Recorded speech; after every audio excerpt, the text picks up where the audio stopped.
Magandang umaga! Kumusta po? Narito po ulit ang update natin para sa lagay ng ating panahon.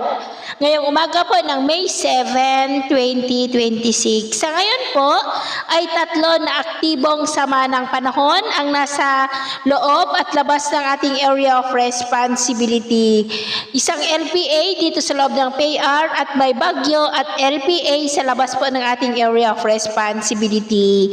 Ang bagyo po sa labas ng Philippine Area of Responsibility ay binigyan na ng international name na Hagupit at nasa layo po ngayon ng 2,040 km east ng Mindanao. At kung titignan po natin dito sa wind map, ito ay kikilos pa north-northwestward at posibleng makapasok sa Philippine Area of Responsibility sa darating na Sabado, pero pagpasok po ay posible na unti-unti yan nahihina at posibleng hindi rin tatama sa ating kalupaan.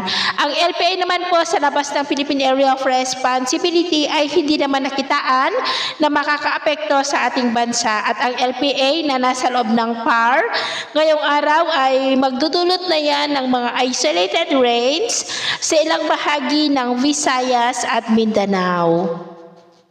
At sa lagay po ng ating panahon, ngayong madaling araw, ay maayos naman ang panahon sa malaking bahagi ng bansa, pero dahil sa LPA at mga localized thunderstorm ay may mga isolated rains sa ilang bahagi ng Caraga, Davao, ilang bahagi ng Samar, Leyte, Cebu, Ubay sa may Bohol, Bacolod, Victoria, Cadiz, Escalante, northern part ng Iloilo, Capiz, Masbate, Sorsogon, Rapu-Rapu, Catanduanes, Caramuan, at ilang bahagi po ng Calapan. At mamaya ay sisikat ang araw sa malaking bahagi ng bansa, lalo na sa Luzon, pero may tsansa pa rin ng cloudy skies with isolated rain sa may Caraga, Davao Region, Samar Island, Silangan ng Leyte, Cebu, Capiz, at ilang bahagi po ng Bicol Region. At mamayang hapon, mas maraming lugar ulit ang makakaranas ng mas maulap na kalangitan with isolated rains, lalo na po sa Mindanao, Bicol Region at ilang bahagi ng Visayas at Ilocos Region. Kaya mag-ingat pa rin po tayo sa panganib na dulot ng mainit na panahon at sa posibleng banta rin po ng mga pagbaha at pagguho ng lupa.